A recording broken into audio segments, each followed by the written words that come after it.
नमस्कार, आप देख रहे हैं अपराजिता संदेश। इस वक्त हम मौजूद हैं औरंगाबाद शहर के बैजनाथ बिहा गांव में। विगत दिनों बीपीएससी में अच्छा रिजल्ट श्वेता कुमारी ने लाई थी, जिसको लेकर आज राजद जिला प्रवक्ता डॉक्टर रमेश यादव जी के द्वारा इन्हें सम्मानित किया जा रहा है।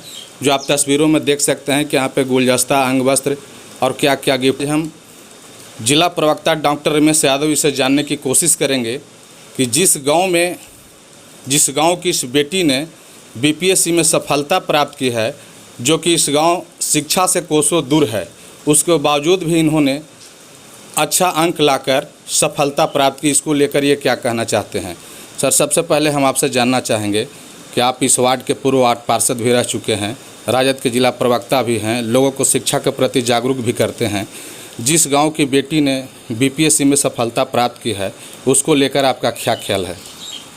सबसे पहले तो मैं आपको बहुत बहुत धन्यवाद देता हूं, और आज बहुत खुशी की बात है कि हमारे घर की, गांव की ही नहीं, मेरी बेटी भी कहने में कोई अतिशयोक्ति नहीं है, और हम काफ़ी गौरवान्वित हैं इसको लेकर के कि यह गांव जो है सारे दृष्टिकोण से पीछे है। और श्वेता कुमारी बिहार लोक सेवा आयोग की 64वीं परीक्षा में भाग लेकर के जो सफलता हासिल की है, इसके लिए मैं बहुत खुश हूं और बधाई देता हूं इनकी माता जी, सबसे पहले प्रभावती देवी जी को, जो शिक्षिका हैं, और इनके बगल में जो मेरे बैठे हुए हैं कपिल बाबू हैं, ये भी प्रधानाध्यापक पद से सेवानिवृत्त हो चुके हैं, बधाई के पात्र हैं, और ये गौरव की बात है, और मैं तहे दिल से बधाई देता हूँ श्वेता कुमारी को। धन्यवाद। अब हम बात करना चाहेंगे बीपीएससी में जो चयन हुई हैं श्वेता कुमारी जी।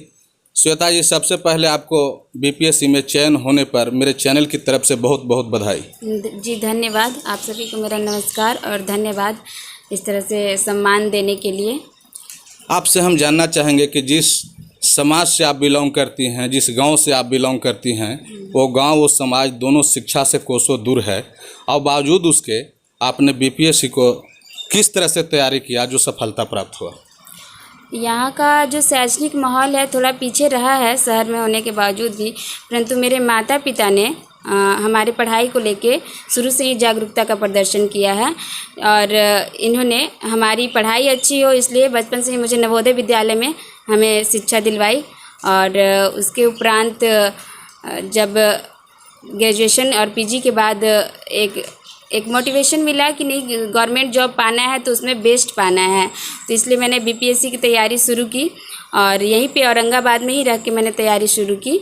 और घर पे रहते हुए, और औरंगाबाद में एक टीचर हैं शशि रंजन सर, उनके मार्गदर्शन में मैंने पीटी की तैयारी आरंभ की है और सफलता प्राप्त की 63वीं बीपीएससी में।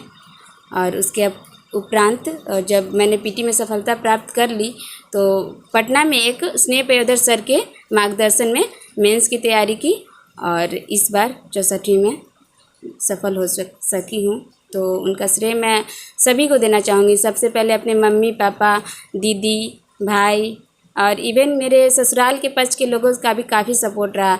हस्बैंड, सास, ससुर, सभी ने मैंने पढ़ने के लिए हमेशा मुझे उत्साहित किया, कभी किसी ने कोई भी रोक टोक नहीं लगाई।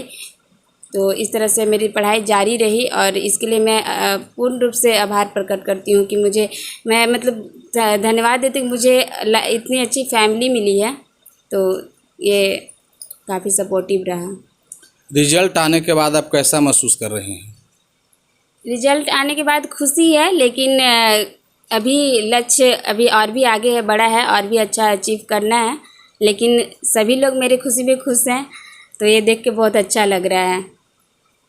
आपसे हम ये जानना चाहेंगे कि जो माता पिता लड़का और लड़की में भेदभाव रखते हैं, जिससे बहुत लोग गांव देहात में होते हैं कि बच्ची है तो कम पढ़ाइए, बच्चा है यानी लड़का है तो ज़्यादा पढ़ने दीजिए, वैसे अभिभावक के लिए आप क्या कहना चाहेंगे?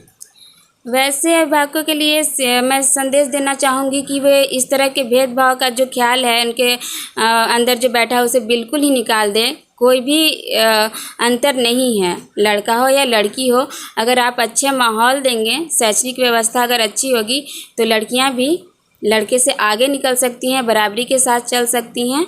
अतः मैं सबसे रिक्वेस्ट करूंगी वैसे सभी अभिभावकों से जो कि भेदभाव करते हैं कि कृपया वे ना करें इस प्रकार का भेदभाव। शिक्षा के प्रेरणा आप किसे देना चाहती हैं? शिक्षा की प्रेरणा मैं अपने घर से ही शुरुआत करती हूँ, क्योंकि मेरे मम्मी पापा शिक्षक रहे हैं और हमेशा उन्होंने सबसे पहले शिक्षा को वरीयता दिया है। बाकी चीज़ पीछे है, लेकिन शिक्षा सबसे ज़रूरी बात उन्होंने हमें बचपन से ही सिखाया है कि शिक्षा बेहद ज़रूरी है। अगर अच्छा इंसान बनना है, हम अच्छा सामाजिक व्यक्ति बनना है, तो उसके लिए शिक्षा का मतलब होना बेहद ज़रूरी है। श्वेता की माँ भी हमारे साथ हैं, इनसे भी हम प्रतिक्रिया लेने की कोशिश करेंगे। मैम, आपकी बच्ची बीपीएससी में सफल हुई है और आपके घर पे बधाई देने वाले का तांता लगा हुआ है, इसको लेकर आप क्या कहना चाहेंगे? इसके लिए सबसे पहले तो मैं आप सबको बधाई देती हूँ और मैं या मेरा पूरा परिवार सभी उत्साहित हैं और ये आशा करती हूँ कि आगे भी हमारे गांव के, समाज के या देश के जो भी हैं, माता पिता अपने बच्चों को लड़का लड़की में भेद नहीं करते हुए आगे बढ़ने की, शिक्षित होने की प्रेरणा दें। क्या ये माना जाए कि आगे भी आप अपना बच्ची को जो इनका लक्ष्य है उसमें सपोर्ट करेंगी? जी ज़रूर करूँगी। ये जितना शिक्षा प्राप्त करना चाहेंगी, जो भी करना चाहेंगी, मैं इनके साथ।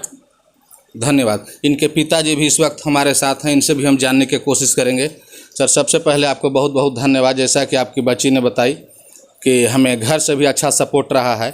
आपसे हम जानना चाहेंगे कि आज आपकी बच्ची बीपीएससी में अच्छा रिजल्ट लाई है, अच्छा मार्क्स लाई है, जिसको लेकर बधाई देने वालों को तांता लगा हुआ है, इसको लेकर आपका क्या ख्याल है? मुझे इसके लिए बहुत खुशी है और सबको मैं इसके लिए धन्यवाद देती हूँ और मैं हमेशा चाहता हूँ कि मेरी बच्ची या कोई भी बच्ची बेटियाँ बहुत आगे बढ़ें और उनको समाज का सपोर्ट मिलता रहे, मेरा यही कहना है।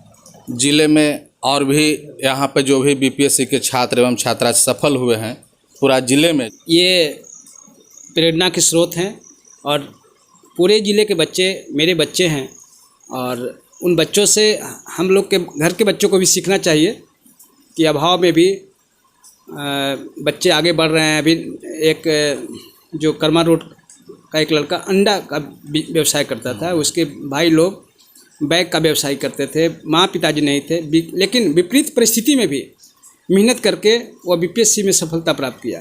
तो पैसा और ये सुविधा आड़े नहीं आता है। बच्चे अगर मन लगाकर पढ़ें तो कहीं से भी सफलता प्राप्त कर सकते हैं, लेकिन उनका एकदम बिल्कुल पक्का इरादा और ठोस लगन होना चाहिए। श्वेता, जाते जाते आपसे मेरा आखिरी सवाल होगा कि जो छात्र चाहे एग्ज़ाम में वो अगर सफल हो जाते हैं या जो उनका मिशन होता है कि इसमें हम कामयाब हो, अब अगर नहीं होते हैं और नहीं होने के बाद वो गलत कदम उठाते हैं, उनके लिए आप क्या कहना चाहेंगे, क्या संदेश है? जी, मेरा कहना यही है कि असफलता जो है उससे निराश नहीं होना चाहिए। अगर जो आदमी जितनी बार असफल होता है वो ज़िंदगी में उतना ही अच्छा मुकाम हासिल करता है, क्योंकि हमें असफलता से हर बार सीखनी चाहिए कि कहाँ गलती हुई है और उसे सुधार कर आगे बढ़ना चाहिए। और जो भी मेहनत कर रहे हैं, अगर वो दृढ़ निश्चय हैं अपने लक्ष्य को लेकर, तो उन्हें सफलता ज़रूर मिलेगी। अतः मैं सभी छात्रों से यही कहना चाहूँगी कि वे बस अपने लक्ष्य पे फोकस्ड रहें और निराशा को अपने ऊपर हावी ना होने दें। असफलता एक दिन खुद असफल हो जाएगी, मेरा यही कहना है। आप लोग का अपराजिता संदेश से बात करने के लिए बहुत बहुत धन्यवाद। दर्शकों, आपको बता दें कि ये श्वेता कुमारी थी और जिस गांव में ये रहती हैं उस गांव में भी शिक्षा का माहौल नहीं है। चूँकि हम भी बगल के ही रहने वाले हैं, ये गांव शिक्षा से काफ़ी कोसों दूर है, लेकिन बावजूद मेहनत के बदौलत इन्होंने आज बीपीएससी में अच्छा रैंक लाई है और गांव ही नहीं बल्कि पूरा ज़िला और राज्य को भी नाम को रोशन किया है और आगे भी ये कुछ करना चाहती हैं। हम भी भगवान से कामना करेंगे इनके उज्जवल भविष्य के लिए कि खूब पढ़ें, खूब बढ़ें। तब तक के लिए इतना ही। बने रहें अपराजिता संदेश के साथ। धन्यवाद।